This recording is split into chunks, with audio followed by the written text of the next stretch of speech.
Welcome, today in front of me Google Pixel 6 Pro, and I'll show you that the device comes with the protected case inside the box by default.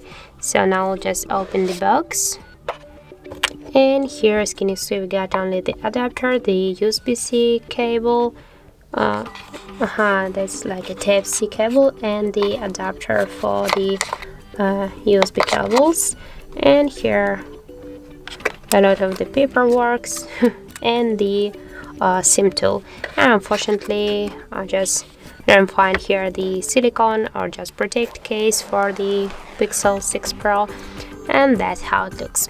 So if you find this video helpful, remember to leave a like, comment and subscribe our channel.